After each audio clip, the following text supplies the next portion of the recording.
Então, o pastor Paulo Júnior, os irmãos já conhecem o pastor Paulo Júnior, ele é muito conhecido no meio evangélico por sua ortodoxia, por sua firmeza, por seu conhecimento, a sua eloquência na pregação da verdade, pelo seu impacto no meio evangélico do Brasil, e não só no Brasil, mas também em outros países também. O pastor Paulo Júnior é pastor em Franca. O nome da igreja exato é Aliança do Calvário. Eu confundo tudo, eu falo Aliança da Defesa, e não é, é a defesa do Evangelho da igreja Aliança do Evangelho, não, do Calvário. Então é uma confusão, mas enfim, ele é pastor lá e tem realizado um ministério maravilhoso ali. Eu e a minha família já estivemos lá algumas vezes, conhecendo o maravilhoso trabalho do pastor Paulo Júnior, e ele é conhecido por sua veemência, por sua firmeza, pelo fato... Estão rindo, não sei porquê. Mas, ele é conhecido por sua veemência, por sua firmeza, em dias em que as pessoas não gostam disso. As pessoas gostam de mensagens açucaradas. E nunca precisamos tanto de mensagens sólidas e firmes, que mexam com as nossas necessidades, nossos erros, que devem ser corrigidos. Então, o pastor Paulo Júnior é uma figura que se destaca por essa sua capacidade, sua fidelidade às Escrituras. Nós estamos muito contentes de tê-lo aqui em nossa conferência para trazer uma mensagem especial para nós. Pastor Paulo, que Deus abençoe a sua palavra aqui entre nós. Deus abençoe. Boa noite, irmãos. Que a paz e a graça do Senhor estejam com todos vocês. Para mim é uma alegria e uma honra muito grande estar aqui com vocês nessa conferência e poder compartilhar do glorioso Evangelho, da santa palavra de Deus. Agradeço o pastor Marcos que fez o convite e todos os irmãos que estão participando aqui da organização do evento.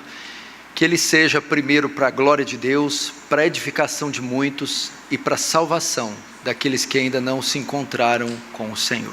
Muito obrigado, pastor, por estar aqui com vocês. Sem demora, vamos abrir nossas Bíblias no Evangelho de Mateus, capítulo 24.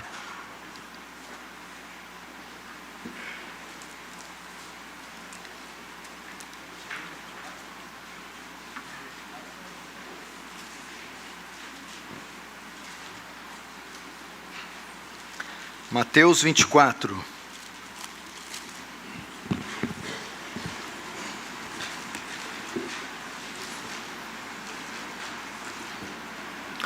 Vamos ler o versículo 10 e 11. Nesse tempo, muitos hão de se escandalizar, trair e odiar uns aos outros. Levantar-se-ão muitos falsos profetas e enganarão a muitos. Agora corre comigo para a primeira epístola de João. Pega Apocalipse e volta, que é mais rápido. Apocalipse, Judas, 3º, 2º, 1 João. Capítulo 3. Capítulo 4, melhor dizendo. 1 João 4, verso 1 diz: Amados, não deis créditos a qualquer espírito, antes provai os espíritos se procedem de Deus, porque muitos falsos profetas têm saído pelo mundo afora. Nisto reconheceis o Espírito de Deus. Todo espírito que confessa que Jesus Cristo vem em carne é de Deus, e todo espírito que não confessa Jesus não procede de Deus. Pelo contrário, esse é o espírito do anticristo, a respeito do qual tendes ouvido, que vem e presentemente já está no mundo. Filhinhos, vós sois de Deus e tendes vencido os falsos profetas, porque maior é aquele que está em vós do que aquele que está no mundo. Eles procedem do mundo, por essa razão falam da parte do mundo e o mundo os ouve. Nós somos de Deus, aquele que conhece a Deus nos ouve, aquele que não é da parte de Deus não nos ouve.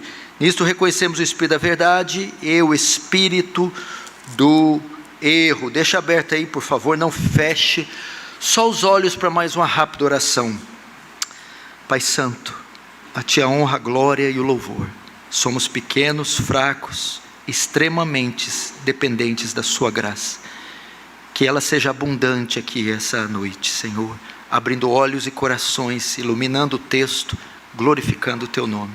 Que o Teu reino avance, que o Senhor receba glória para si e nos conforme a imagem do Seu Filho. Amém. Queridos irmãos, preste atenção aqui nas palavras que eu vou falar rapidamente. Eu acredito que, independente da vertente escatológica de todos aqui, eu acredito que todos nós cremos que Jesus um dia irá voltar. Independente da sua posição escatológica, você, se é um cristão genuíno, crê na volta do Senhor Jesus. No verso que nós abrimos, o primeiro dos versos, no capítulo 24, no sermão que Jesus faz, chamado de sermão escatológico, sermão da vigilância, ele fala da sua volta, ou da sua segunda vinda nesse mundo. E ele, como outras partes da Escritura, não dão com precisão a data da sua volta, como muitos outros profetas e profetisas fizeram e querem fazer. Ele não dá a data exata, entretanto ele menciona sinais que ao vermos, nós então teríamos uma noção e uma ideia que a sua volta se aproxima, de modo que à medida que o fim se aproximasse, esses sinais iriam intensificar-se, ok? E sempre que falamos de sinais do fim, sempre que falamos de Apocalipse, o que vem na memória da igreja brasileira são os sinais da natureza. Não pode explodir um traque em Israel que Jesus está voltando. Não pode ter uma enchente nas marginais que Jesus está voltando. Então, ficou fixado, e isso são sinais, devemos estar atentos para esse tipo de coisa. Quando acontecem terremotos, pestes, guerras, isso vem na memória do povo brasileiro, que são sinais do fim. Então todos ficam em alerta. Aí começa aquele monte de sermão na internet sobre Apocalipse, por causa de guerras. Todavia, entretanto, conjunção adversativa, mas seriam esses os únicos sinais que Jesus deixou, que demonstrariam o fim? Eu quero dizer que não.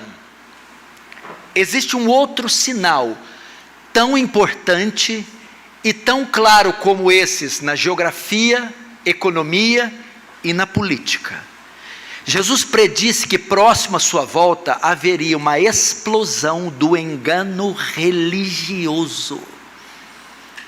Seria um tempo de apostasia, de crescimento de seitas e propagação de heresias.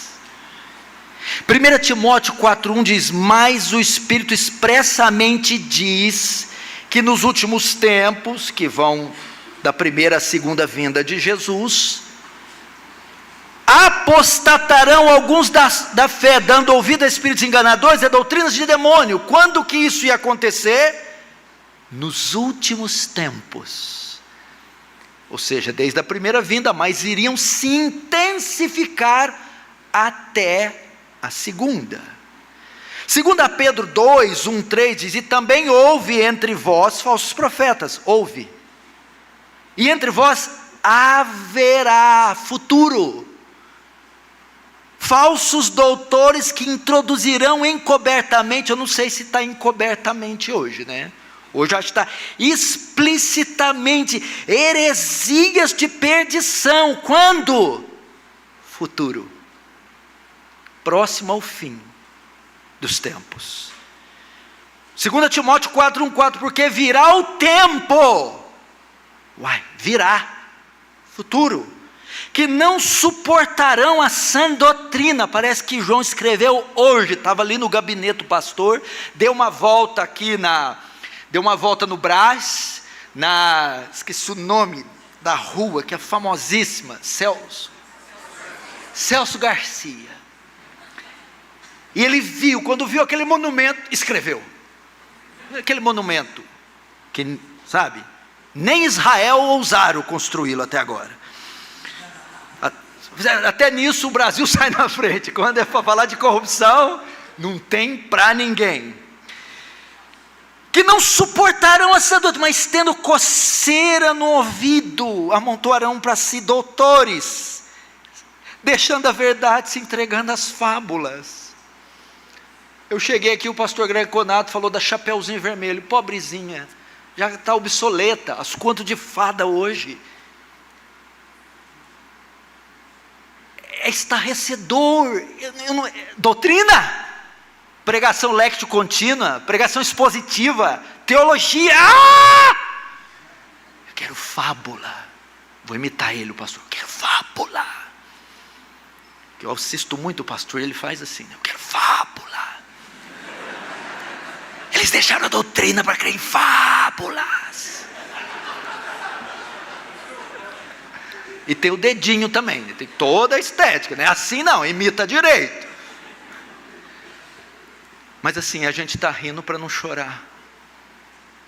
Vem aqui, estuda a semana inteira, faz exegese do texto, ora, chora sobre o texto. O povo está dormindo, mas grita no púlpito: assim diz o Senhor, começa a sapatear. É exatamente o que estamos assistindo hoje, o aumento do engano religioso, irmãos, e isso deve nos levar a uma reflexão. Uma vez que o fim se aproxima, estão aí os sinais claros, devemos voltar nossos olhos para este sinal, pois ele a partir de agora se tornará cada vez mais frequente e mais intenso, aumentará em número e em intensidade. Agora, pastor Marcos, parece que Satanás prende a atenção dos crentes com esses sinais da natureza. Olha as enchentes, a catástrofe, a guerra em Israel, enquanto ele age no seio da igreja, semeando engano sem que ninguém o incomode.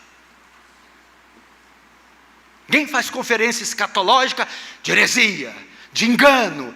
Ninguém, o sinal do fim, que é a construção dessa aberração. O sinal do fim, esses programas de TV, grades inteiras sendo compradas na madrugada para destilar engano. Isso é um alerta para a igreja. Do livro que o reverendo Weber Campos Pai escreveu, esqueci agora o título do livro, eu tirei um trecho que diz assim: anos atrás, um professor de seminário disse à sua turma que juntos trabalhariam em um grande projeto ao longo do semestre. Eles percorreriam todo o Novo Testamento com o propósito de categorizar cada área da verdade e determinar quantas vezes cada uma delas é mencionada. Seu objetivo seria encontrar quais áreas têm mais ênfase que outras no Novo Testamento. Quando eles completaram o projeto, ficaram surpresos ao ver que a advertência contra a falsa doutrina é enfatizada mais que qualquer outra, mais que o amor, mais que unidade e experiência. Uma das doutrinas mais enfatizadas no Novo Testamento, ou melhor, dos temas mais enfatizados no Novo Testamento, é a advertência contra a falsa doutrina, heresias. É espantoso ver a quantidade de vezes que os escritores do Novo Testamento lidam com a questão do engano religioso. Jesus, por exemplo, fala sobre os falsos profetas em Mateus, Marcos, Lucas e João, os 4 evangelhos. Paulo alerta a igreja sobre falsos profetas em quase todas as suas cartas. Pedro alerta seus leitores, especialmente na sua 2ª carta. As epístolas de João, as 3 alertam sobre o engano religioso. Judas é uma epístola inteira dedicada a falar contra os falsos ensinos. Apocalipse dedica vários capítulos para falar do grande falso profeta. Isso mostra a importância que Deus dá no engano, a respeito do engano religioso. Não deveria nós darmos a mesma coisa? Não podemos negligenciar isso. Agora, sabe o que eu vejo em alguns púlpitos? Eu estou falando de púlpito, eu não estou falando de picadeiro. Púlpito de igreja histórica, gente instruída. É só uma pregação de amor, assim, doutrina assim, coisa assim, ok, mas não vamos criar polêmica, não vamos denunciar, vamos dar as mãos e vamos sair. Meu Deus! Esses que são os guardiões da verdade, os responsáveis por manter as sãs doutrinas, por pregar, por anunciar. E dentro disso, do arcabouço reformado, está a denúncia. Mas não sei se é a questão de perder seguidores, ou adquirir seguidores, ou não criar amorosidade com alguém. Alguns púlpitos têm deixado essas verdades. O mundo está vivendo o maior florescer de falsos profetas da história. Essa cidade é a prova disso. Os Estados Unidos da América, eu estive recentemente também. Temos igrejas em cada esquina, denominações das mais diversas, conferências sendo realizadas por todas as partes, livros sendo lançados, programas de TV, um atrás do outro. Entretanto, será que tudo isso é saudável? Tudo isso é bíblico?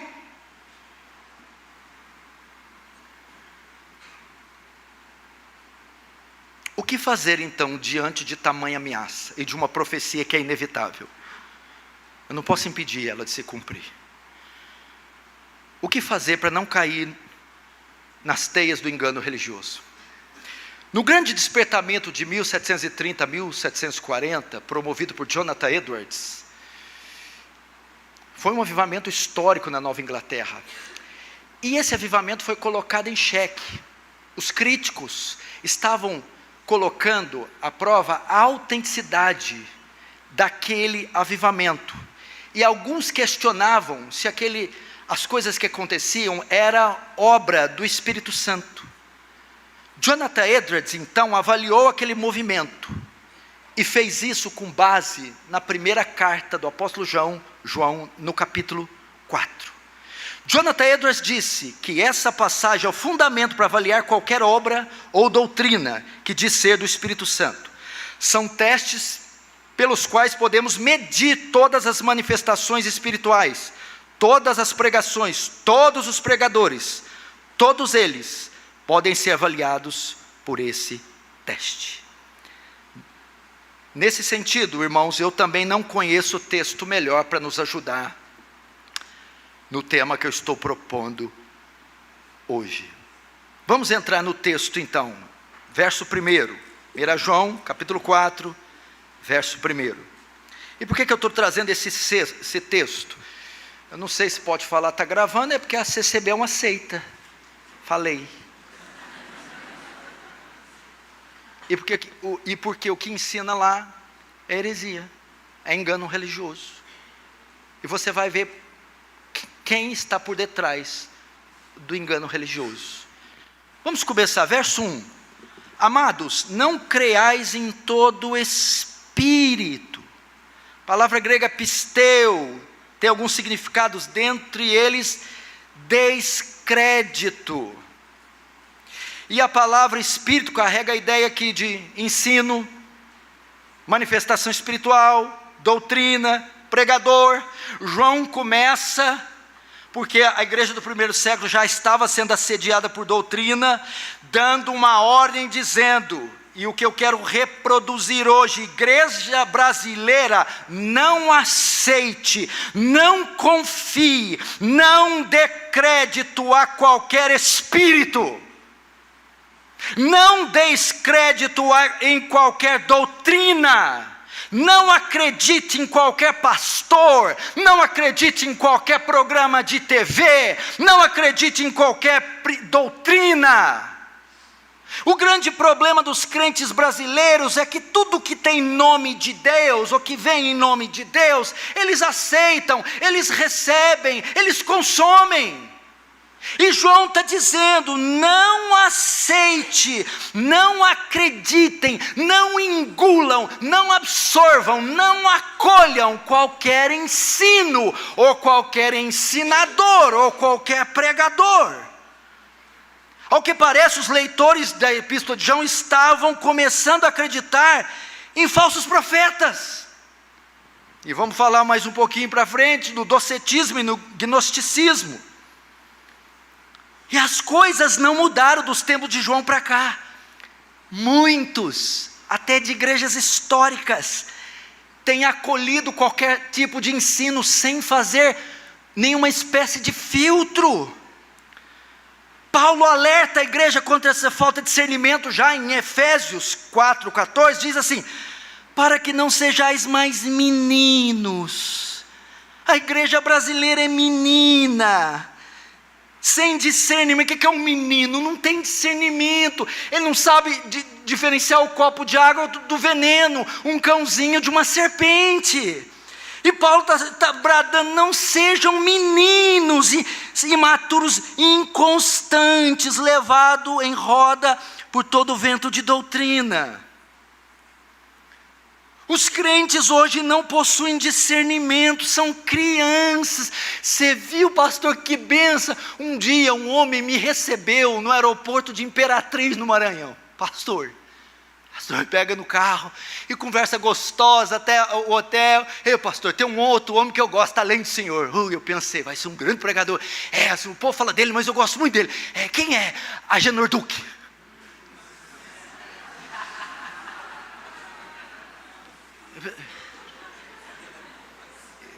Eu olhei para a porta do carro, será que dá para... Eu queria me atirar, e queria que tivesse uma ribanceira. E às vezes nós estamos rindo, mas tem gente assim: o pastor ensina lá, fala que não convém, mas eu gosto, porque ele prega e ele faz uns negócios, me arrepia. É o que Paulo está advertindo. Não sejam como meninos ingênuos. O menino uma hora gosta de uma coisa, outra hora gosta de outra. Ele sai correndo atrás das novidades. Lá eu fiquei sabendo que no bairro estão adivinhando RG. Quando conta para mim, e para que serve isso?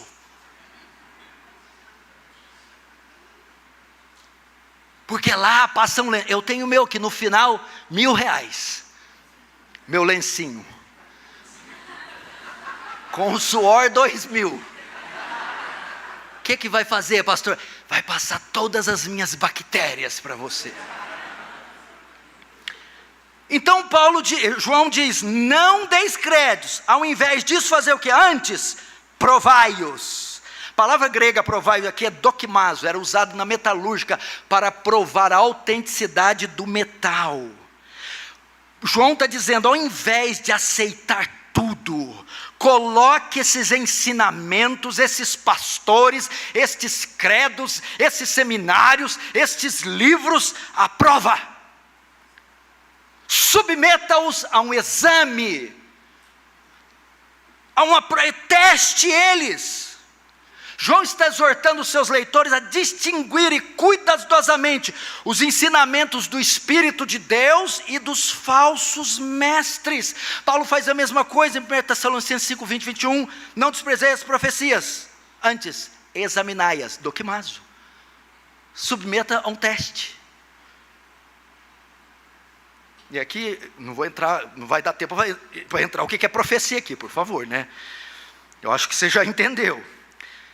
Então submeta esses programas de TV, esses ensinos, essas manifestações.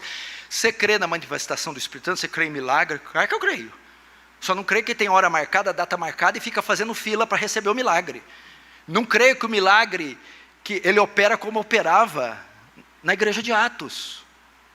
Eu creio que o Senhor pode responder à oração do seu povo e operar o milagre e receber glória. Como pode não responder a oração, não operar o milagre e receber glória do mesmo jeito. E se você quer ver o que é milagre, também é que o povo pastor, o John Wesley, ele chega para o pai dele e fala: papai, aconteceu um milagre comigo. O que foi, meu filho? Eu andei de cavalo, caí e não machuquei. Aí o pai do John Wesley: comigo que aconteceu também, eu andei de cavalo e não caí. Para ver que ninguém riu, porque não entendeu. Porque isso é milagre todo o tempo. Vim dirigindo de Franca aqui, não bateu o carro, é um milagre. Esse coração bater, bombear sangue para o corpo inteiro, milagre. Inspirar o oxigênio aqui e viver, é milagre. Meu filho, meu Deus, espermatozoide com o óvulo, fecundar e sair uma criança, um ser, um indivíduo, isso é um milagre. Mas a gente quer só ver milagre no sobrenatural, no meticuloso, no sobre-humano. Veja o exemplo dos crentes bereanos, que é o que Paulo tem ensinado, Atos 17, 10, 11. E logo os irmãos enviaram de noite Paulo e Silas a Bereia, e eles chegando lá foram à sinagoga dos judeus. Ora, estes foram mais nobres do que estavam em Tessalônica, porque de bom grado receberam a palavra, examinando cada dia nas escrituras se essas coisas eram assim. Compararam o ensino de Paulo com a escritura. Espera aí, o que esse camarada está falando? Que doutrina é essa? Da onde vem isso? Vamos examinar. Então, nessa noite, o desejo do Senhor é, nesse movimento, nesse tempo dessa era digital, onde teve essa democratização do ensino, e nós bebemos de fontes das mais diversas e variadas, é devocional de um, é pregação de outro, é coisa de outro. O Senhor está dizendo, discirna isso, não aceite isso, submeta quem quer que seja, que fale em nome de Deus, a um teste, a um exame. Agora, interessante aqui, por que João usa o termo Espírito também? Por que ele usa? Porque por trás de toda a heresia, por trás de todo o falso profeta, há um Espírito atuando, donde se origina o engano, a heresia, Satanás. João quer que os seus leitores percebam que há duas esferas espirituais no mundo, uma de domínio do Espírito Santo e a outra de domínio do diabo. Olha só, o Espírito Santo habita nos filhos de Deus, mas o espírito do diabo habita nos falsos profetas, de forma que a inspiração dos falsos profetas vem de Satanás. Sabe aonde? Onde é o laboratório? Onde fica o laboratório? Onde o engano religioso é produzido? Onde as heresias nascem? Nas gargantas do inferno, nas moradas de Satanás, na mente do diabo. Ele é o autor do engano.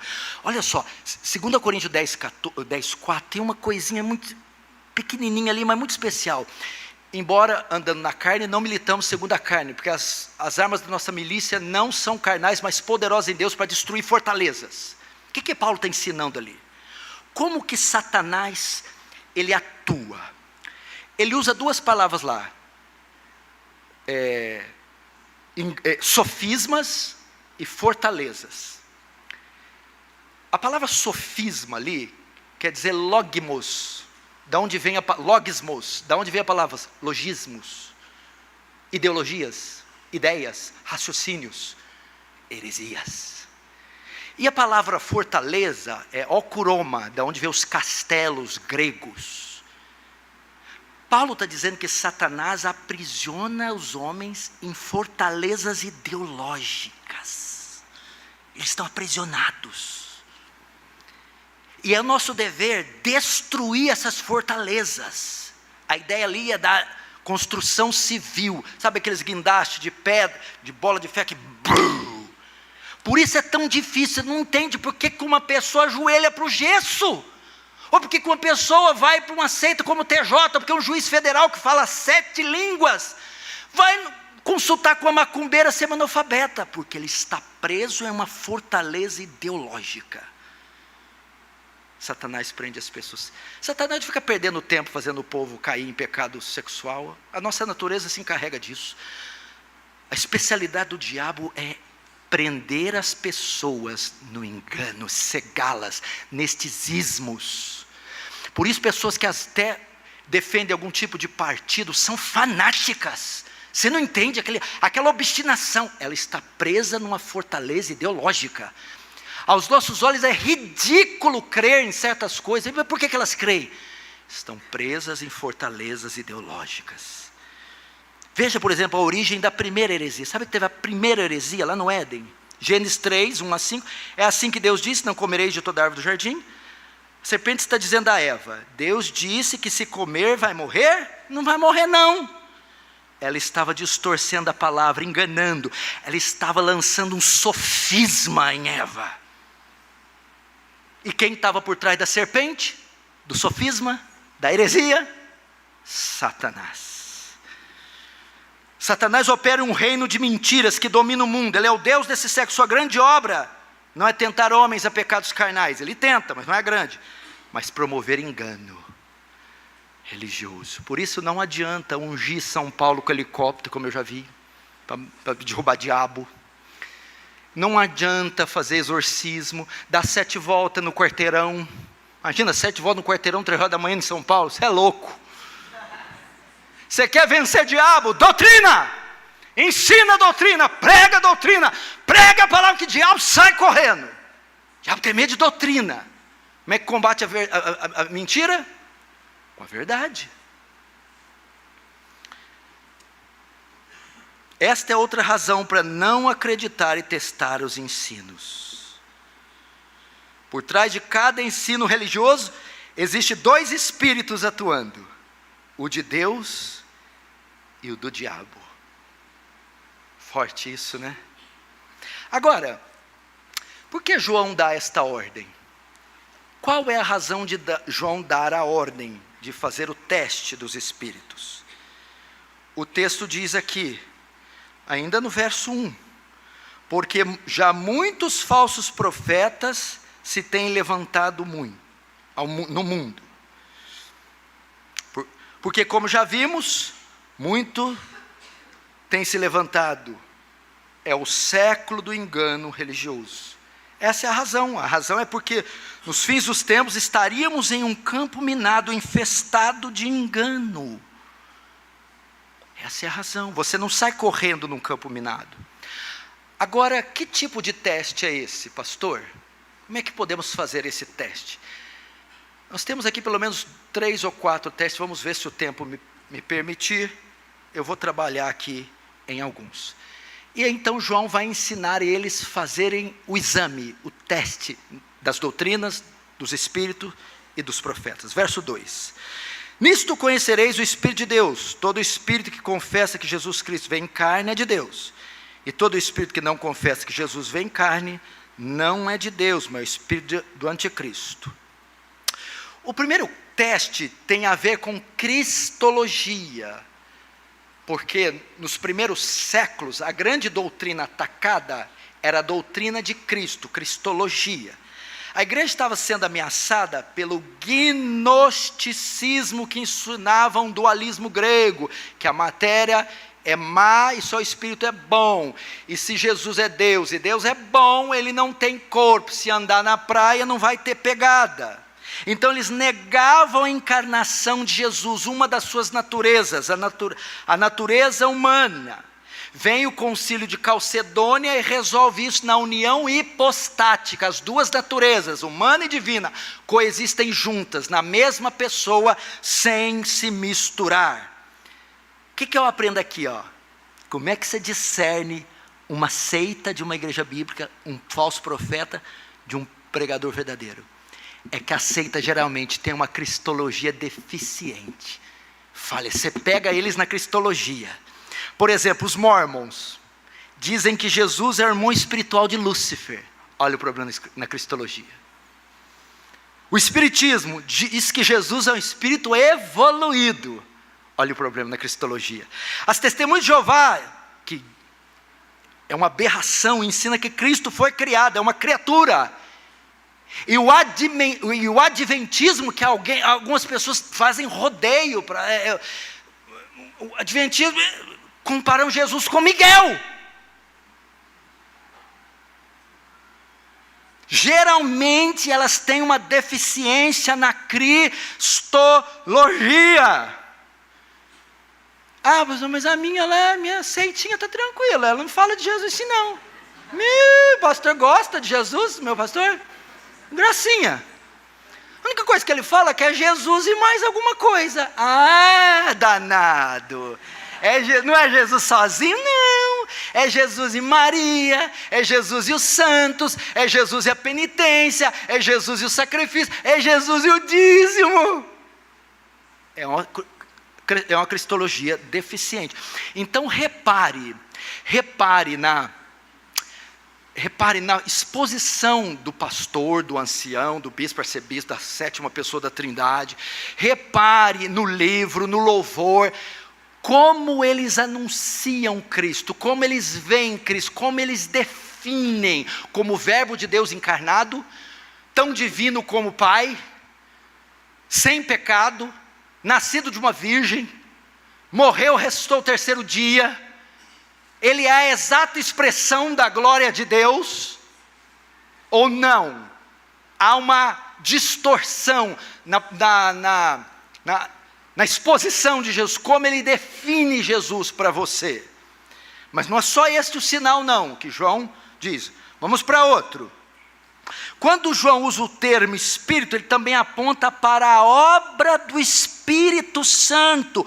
O segundo teste, então, tem a ver com pneumatologia, a obra do Espírito Santo. Ou seja, se o ensino vem do Espírito, porque o Espírito é a origem da doutrina, a fonte da doutrina. A doutrina, o ensino procede do Espírito. Se é do Espírito Santo, tem a ver com a obra do Espírito Santo. E qual é a principal obra do Espírito Santo? A verdadeira obra do Espírito Santo é exaltar Jesus. João 15, 26. Mas quando vier o Consolador, o Espírito da verdade que procede do Pai, ele testificará de mim. O Espírito Santo aponta para Cristo, testifica de Cristo, exalta Cristo, glorifica Cristo. O problema do movimento carismático é que ele exaltou o Espírito Santo acima de Cristo. Culto do Espírito, milagre do Espírito, obra do Espírito. E segundo J. Parker, o ministério do Espírito é de holofote, ele não aparece. Ele só como um canhão de luz, ele aponta, ele ilumina, não a si próprio. Esse é o problema com o livro Bom Dia Espírito Santo. É um livro todo exaltando o Espírito de Deus, e claro, não de forma escriturística, e deixando Jesus de lado. Se fosse um livro repleto do Espírito Santo, seria um livro repleto de Jesus, porque o Espírito Santo... Então esse é o problema, culto do milagre, dos dons, do louvor, da unção, do poder, dos milagres. Isso não é obra do Espírito Santo, exaltar a si mesmo. Olha só João 16, 13, quando o Espírito vier, ele não falará de si mesmo. Agora veja o comentário de John MacArthur a esse respeito. Mostre-me uma pessoa obcecada pelo Espírito Santo e te mostrarei uma pessoa vazia do Espírito Santo. Mostre-me uma pessoa obcecada pelo Senhor Jesus, fascinada por Ele, e te mostrarei uma pessoa cheia do Espírito Santo. Então preste atenção. Quanto mais cheio do Espírito Santo é um pregador, ou culto, ou a doutrina, mais Cristo irá exalar dos seus lábios, da sua pena, da sua caneta, do seu teclado. Terceiro teste tem a ver com as Escrituras. A verdadeira obra do Espírito Santo aponta para a palavra de Deus. João 14, 16, eu rogarei ao Pai, Ele vos dará outro Consolador, o Espírito da verdade, esse vos ensinará todas as coisas, e vos fará lembrar tudo quanto vos tenho dito. Agora olha que interessante, se o ensino diz ser de Deus, se o pastor diz ser de Deus, ele tem que exaltar a palavra, apontar para a palavra, engrandecer a palavra. Agora eu vejo o problema com dois movimentos, um com a suficiência da Escritura e outro com a inerrância das Escrituras. Quando você vê alguém atacando a Bíblia, desacreditando a Bíblia, reduzindo a Bíblia, dizendo que ela está cheia de erro, foge, é falso profeta. Porque se esse homem é de Deus, se o ensino dele vem de Deus, do Espírito de Deus, ele vai exaltar a Escritura e não depreciar as Escrituras. Tem um aqui, ó, do ladinho aí, achincalha com a Escritura. E tem outro que é mais longe um pouquinho, esse então.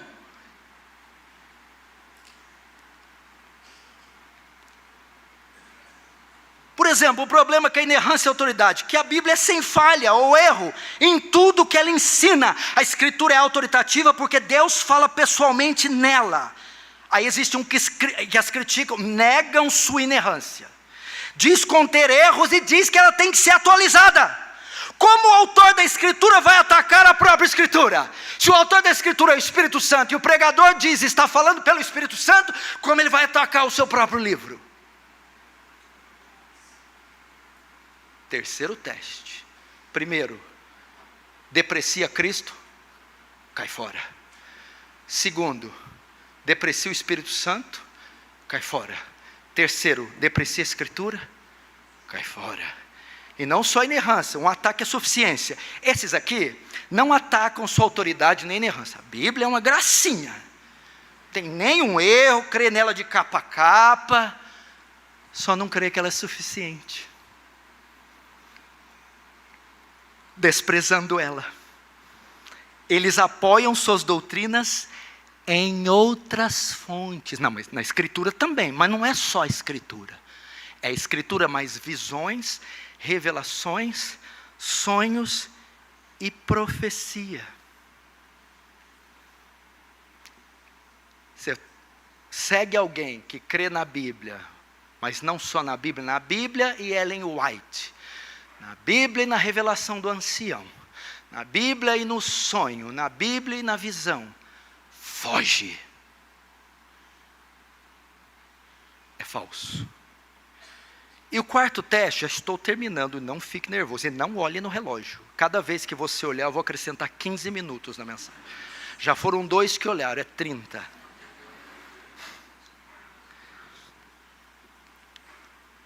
Alguns ficaram mudinhos, deve ter lembrado do teu profetinha, né? Ei, pastor, eu sofri na mão daquele povo, pastor.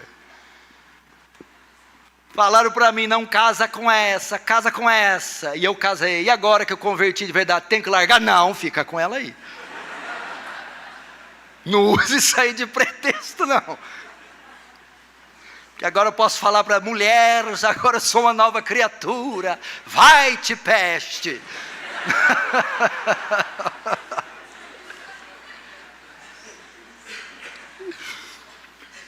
Não, pelo contrário, meu amor. O negócio é de Deus mesmo, hein? Mesmo na heresia, Deus acertou. Aí ela acertou nada, que agora a visão bíblica tem que ficar até o fim. Quarto teste, o Evangelho. O Espírito Santo aponta para a obra de Cristo.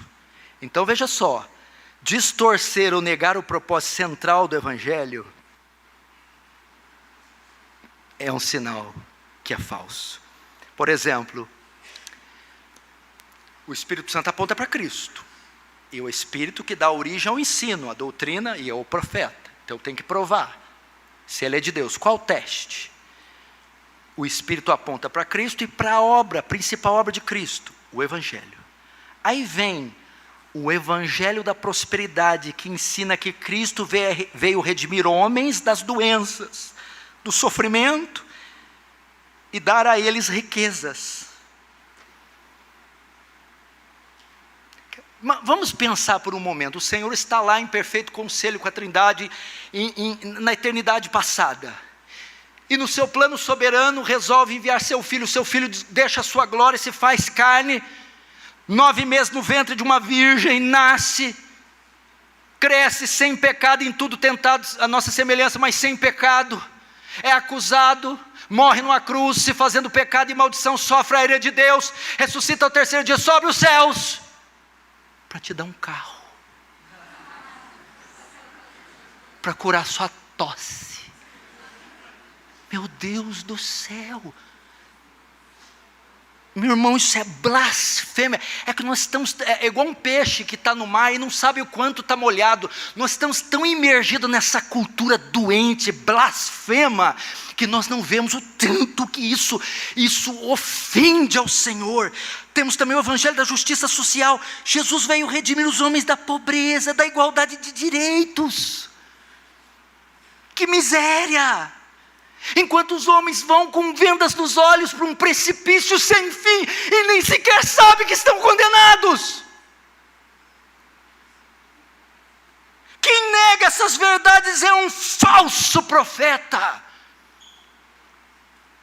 tão falso como Balaão, tão falso como os nicolaítas, tão falso como as heresias de 2000 anos de história da igreja. Quem nega essas verdades é um falso profeta, verso 3, e todo espírito que não confessa Jesus Cristo, que Jesus Cristo vem em carne, não é de Deus, mas esse espírito é do anticristo. O que é o espírito do anticristo? Todo aquele que corrompe o ensino das escrituras é um tipo de anticristo. Esses homens desses megapúlpitos são anticristos, anti-Deus, contra Deus ou no lugar de Deus. E você quer mais? 1 João 2,18 diz que o mesmo Espírito que atuará no anticristo, já atua nos falsos profetas. O mesmo Espírito que atuará no anticristo escatológico, já atua nos falsos profetas. 1 João 2,18, filhinhos, já é a última hora. E como eu vi que vem o anticristo também, agora muito se tem feito anticristos.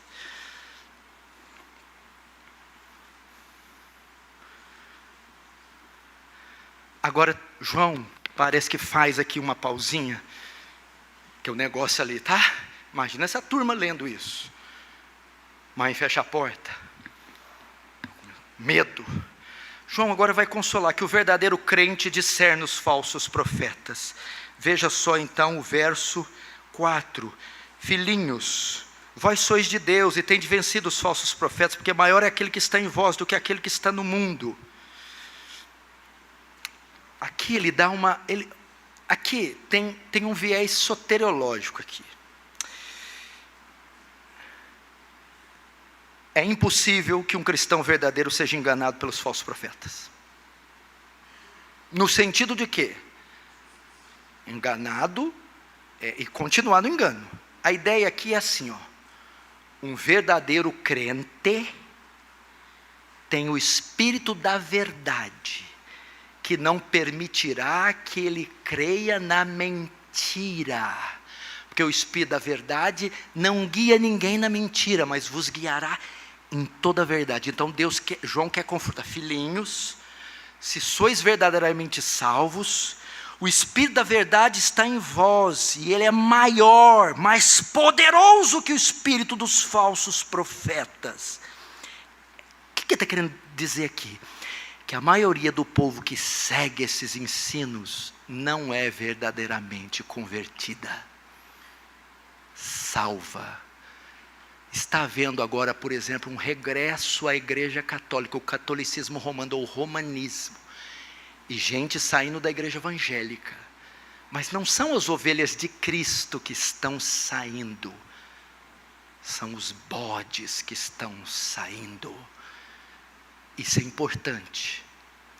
Pastor, pode haver conversão dentro da seita? Pode, Deus salva, o vento sopra como quer, onde quer. Pode um salvo permanecer muito tempo na seita? Não. Não foi assim com você? Se foi com alguém, diz amém. Amém. Todo mundo veio da seita. Tem segurança aí, pastor? Inseticida contra heresia aí. Agora me fala, você tem coragem de voltar? Diz amém. Não, você tem coragem de se... O pastor já levantou aí. As câmeras estão filmando.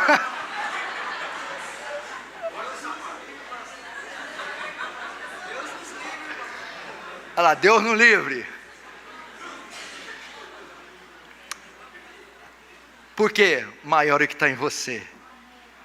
O Senhor não morreu e enviou o seu Espírito para deixar o seu povo no erro e no engano. Pelo contrário, para tirá-lo de lá. E glória a Deus, porque tirou você. Um dia seus olhos abriram, porque a verdade chegou a você através da internet, de um celular, de uma mensagem da Bíblia, orando no teu quarto. O Espírito da verdade abriu os seus olhos, você identificou o erro e saiu de lá. E você está sem igreja, já te aconselho a ficar nessa. Glória a Deus. Agora eu estou pertinho de terminar. Agora, João vai revelar a identidade do Batman. Nós vamos ver agora o Bruce Wayne. A identidade dos falsos profetas. Olha que coisa que eles não pensam nisso. Verso 5. Do mundo são. Quem é do mundo? Os falsos profetas. Do mundo são. Gente, esses pregadores não são convertidos. Eles não são de Deus. Eles são bode. Do mundo são, eles são ímpios, nunca foram habitados pelo Espírito Santo. A verdadeira identidade desses homens são lobos, não foram regenerados, não são de Deus, nunca falaram por Deus, Deus nunca falou por eles nunca foram habitados por Deus, eles são ímpios. É impossível alguém que for ser habitado pelo Espírito da verdade ensinar mentiras. Agora, João revela o tema da pregação deles. Do mundo são, por isso falam do mundo. Suas mensagens são antropocêntricas. Materialismo, triunfalismo, prosperidade financeira, psicologia. Falam do mundo. É isso que você ouve, esse triunfalismo, que agora foi substituído por teologia coach, por essa coisa de vitória, sucesso, essa coisa toda é o tema, não é a sã doutrina que se ensina nesses púlpitos. Agora o público deles, o mais chocante, e o mundo os ouve. São ímpios e não santos, não são convertidos. Eles atraem ímpios, sua mensagem atrai ímpios. Como eu disse, pode haver conversão? Pode haver, mas não pode permanecer. São comunidades de bodes lideradas por lobos. Forte, né? Agora João vai terminar a segurança contra o engano, verso 6.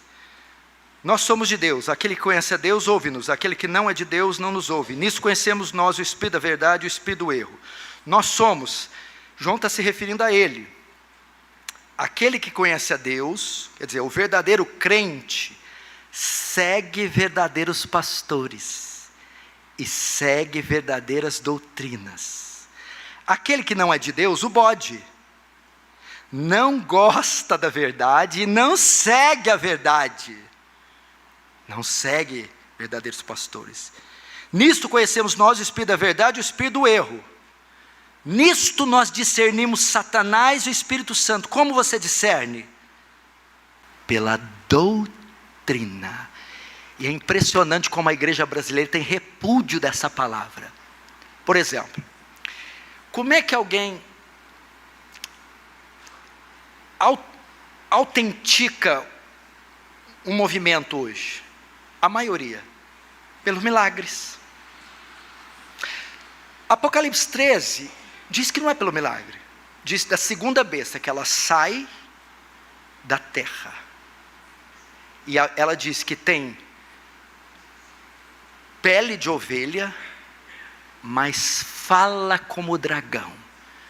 De modo que até fogo faz descer. Milagre. Mas ela não é reconhecida pelo milagre. Mas quando prega, fala como dragão. Não é identificado pelos sinais, porque essa faz descer fogo. Mas quando prega, fala como dragão, heresia, ensino. Pode estrebuchar na minha frente, vomitar câncer, pode sair óleo de qualquer lugar, olho. Eu quero saber o que ensina, o que prega, no que crê, é isso. Pode fazer chover milagre, e eu acredito que até existam mesmo, Satanás possa produzir, possa mover sobrenaturalmente, e daí, isso não me impressiona bulufas. Quero saber a doutrina, e aqui João termina, nisso vocês vão saber discernir, o espírito do erro, do espírito da verdade. Como, João? Pela doutrina. Irmãos, esse é um chamado ao discernimento.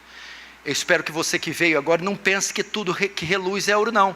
Posso perguntar para o pastor Marcos aqui, pastor Marcos, só porque é igreja histórica, pregador histórico, está tudo certo? Não está tudo certo, não. Porque às vezes você sai de lá, agora estou em terrenos históricos. Cuidado. Lutero diz que onde Deus planta a igreja, o diabo abre uma capela. Ele é o surrupiador por natureza, mentiroso, enganador, falso. ele entra até nas searas históricas, reformadas também. Saiba discernir movimentos novos. Cuidado, gente muito novinha querendo mandar e desmandar na igreja. Cuidado. E eu termino com um último conselho. Como você faz a comparação das doutrinas? Se esse texto está correto ou não. Você vai para 2000 anos de história da igreja e vê quem interpretou assim. Você vai para os seus irmãos contemporâneos de igreja saudável e vê quem interpreta assim. Se você é o único que interpreta esse texto assim, em 2000 anos de história de igreja, não tem ninguém que interpretou, e ninguém da contemporânea também interpreta, ou você é um super apóstolo, ou você é um herege. Então faça uso na sua exegese, irmãos que também passaram por textos como nós, difíceis, irmãos dos tempos de hoje, e compare o ensinamento deles com o nosso. Claro que eu estou falando de coisa essencial. A secundária, né? Ainda há uma divergênciazinha que é compreensível.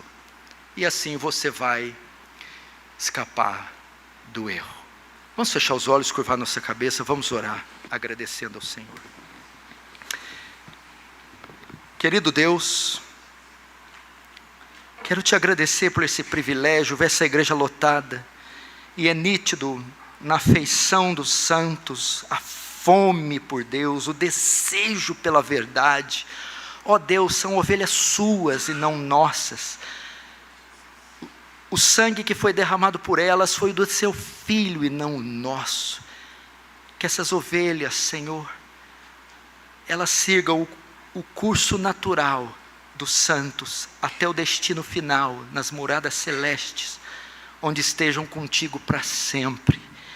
Muitas armadilhas virão, Senhor, o astuto inimigo virá, mas, Senhor, que o Espírito da verdade, que a palavra revelada do Senhor os conduza à verdade, a combater, resistir e vencer toda mentira, todo engano, todas as ciladas do inimigo.